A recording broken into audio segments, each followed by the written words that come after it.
กราบสบายดี FC มดทุกคนเนาะมื้อเช้านี้เฮาโตนกอยู่หลังบ้านทุกคนนกกงหัวจุกมาแต่มันถึกนกอันนั้นก่อนทุกคน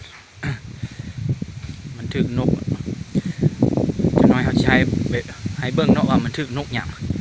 ถึกเลยนกกงหัวจุกก็แตกปึ้นไปเลยก็มาเสียดายมื้อเช้าก็โทรศัพท์กับไฟบ่มีเลยบ่ได้อัดคลิปมื้อเช้านี้นะทุกคน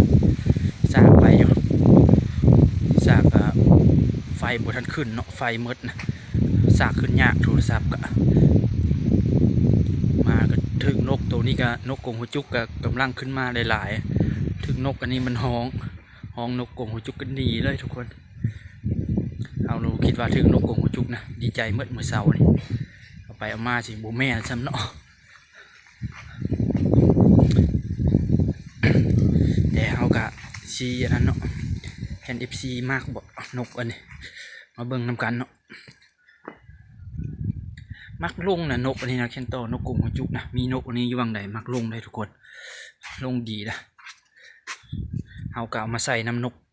ต่อตัวห่างขาดนี่เนาะเอาใส่ให้มัน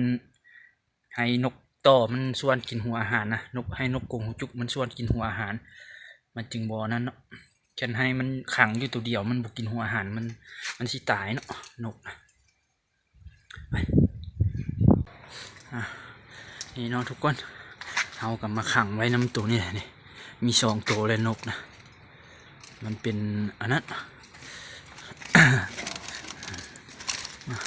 เป็นนกนี้ทุกคนเป็นนกดอกแตงทุกคนมันมาลงถึกเนาะนี่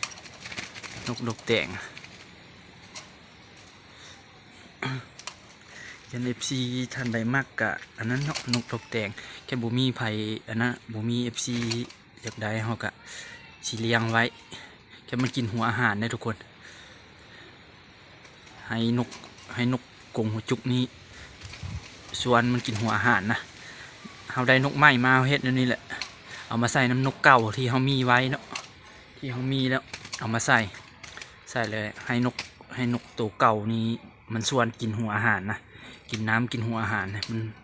มันเห็นนกเก่านี่ตอดกินเนาะมันก็กินน้ำ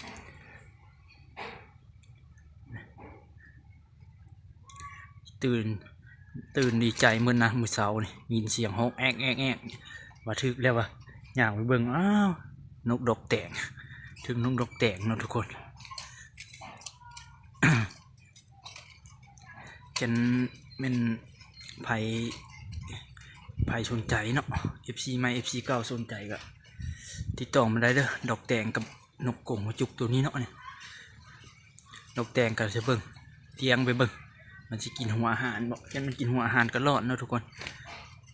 ต้องได้หามากมาให้มันกินพร้อม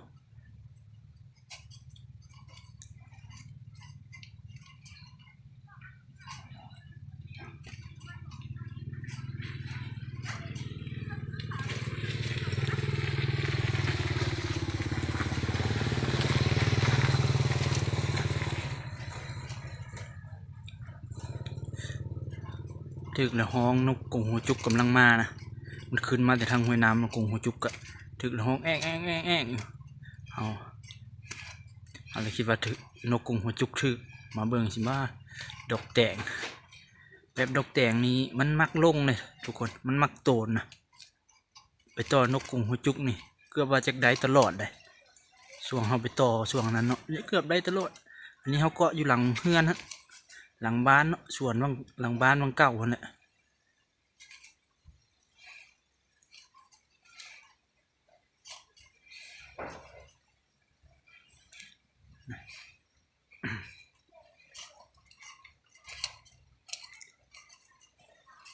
สิปาไว้ประมาณสามมื้อหรือว่า4 มื้อเอาจึงแยกออกคนเลยเอาจึงแยกออก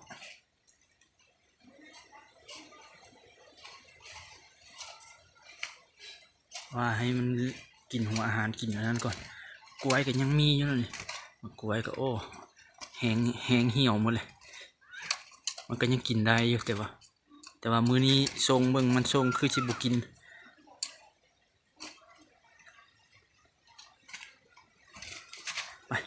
เอาสิไปเบิ่งนกต่อเอาอยู่ทางหลังบ้านพูทุกคนไปพา FC ทุกคนไปเบิ่งนกอยู่ทางหลังบ้านทุกคนเกาะไว้อยู่พุ่นอยู่เกาะไว้อยู่มื้อเช้านี่มันมาทางนี้นกหวยอยู่ลุ่มนี่มันมีหวยวังเก่าเขาเคยไปต่ออะไรทุกคนขึ้นมาจับปลายไม้แถวนี้มันไกลสิลงหานกต่อนะนกดกแตกโตนลงก่อนทุกคนห้องแอกเขาคิดว่าโอ้แม่นแล้วว่ะถึกแล้วว่ะเอากระเพราไปเบิ่งสิเบิ่งมานกดกแตกซ้ำเนาะอุตส่าห์ดีใจนะแล้วนกมากับยุดลุ่มนี่ทุกคนแล้วลุ่มนี่เนาะนกมักมาขึ้นมาทั้งมาประมาณ4-5 ตัวเลยเมื่อเช้านี่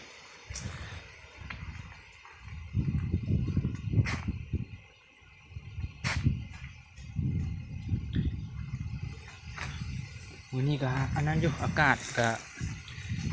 ศดีอยู่แต่ก็ยังมีลมอยู่ทุกคนแดดสิแดดนะยังมีลมพัดอยู่เนาะ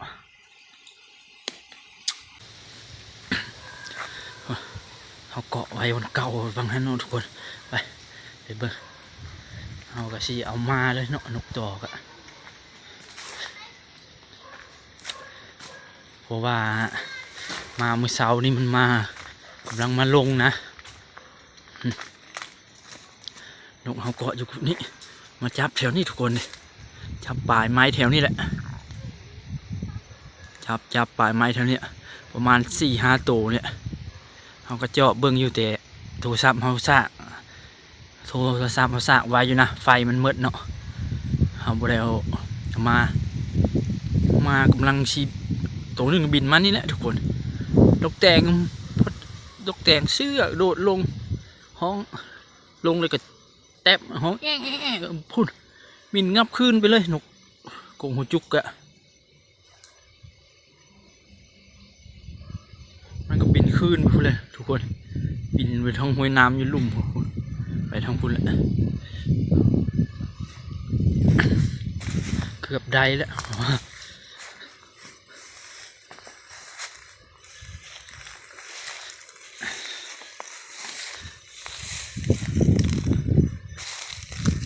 มือสิได้กับบ่ยังบ่ได้ทุกคนเลย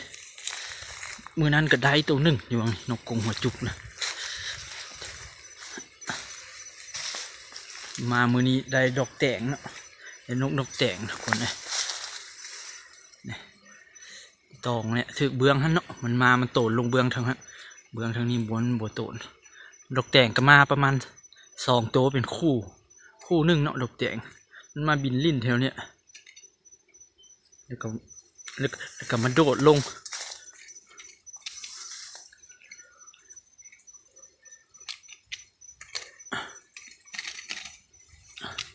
เขาก็ไว้แต่เศร้าๆคุณเอาอย่าดีนหลาย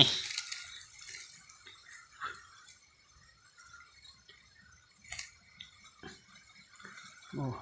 ฉันลั่นก็เกาะได้อันนี้ฉันลั่นก็เกาะอันนี้สิเดี๋ยวทุกคนฉันลั่นก็เกาะอันนี้ไว้นี่สิบ่ได้นกได้โอ้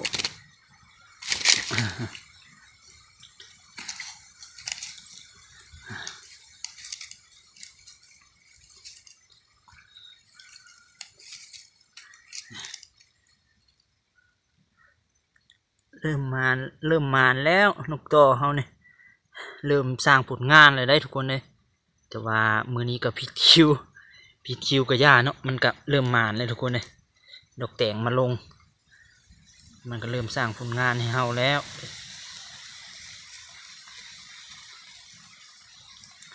น้ำมันวังน้ำมันขาวๆนี่ขนขึ้นใหม่เนาะขนบัวขึ้นตอนอายเขาเอาไปมันตื่นนกป่ามันยังอ่อนเด้มันเลยต่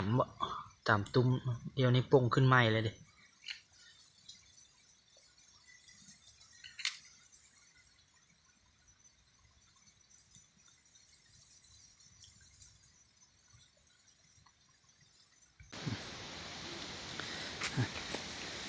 ออกมาจากบนต่อเลยทุกคนกะสิไปห้อยอยู่หน้าหานเนาะไปห้อยเข็มนก นกสองตัวนั่นแหละกะใครสนใจเนาะนกแดงกะอันนั้นติดต่อมาได้ทุกคนเลยฉันสนใจนกแดงฉันบุมีไผอันนั้นกะห้าวสิเลี้ยงเบิ่งเลี้ยงไว้เฮ็ดนกต่อลองเลี้ยงเบิ่งเฮาก็เลี้ยงหลายเทื่อแล้วเนาะนกแดงกะเลี้ยงก็ส่วนหลายก็รุดทุกคนเป็นนกต่อเลยก็ส่วนหลายก็รุดมันกงตกนะแบบเฮาบ่ได้ใส่กงต่อนะเฮาใส่กงธรรมดามันก็รุดมันตกลงดินก็ประตูเปิดเนาะมันก็รุดไป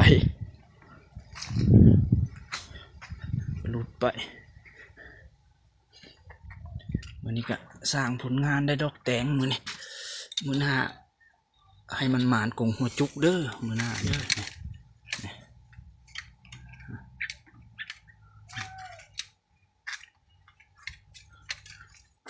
มือหน้ามันหมานกงหัวจุกให้เด้อ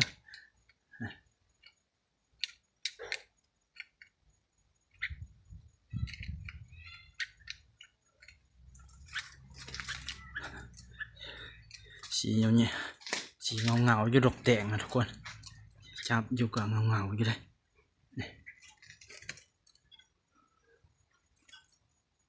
มันหาก็ได้ไหมเลยอาการมันก็สิประมาณนั้นแหละ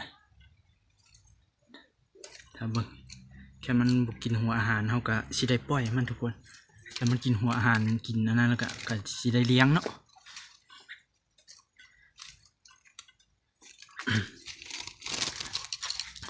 เขาก็สิได้เลี้ยงมันแค่มันกินหัวอาหารนะเอาโอเคเนาะทุกคน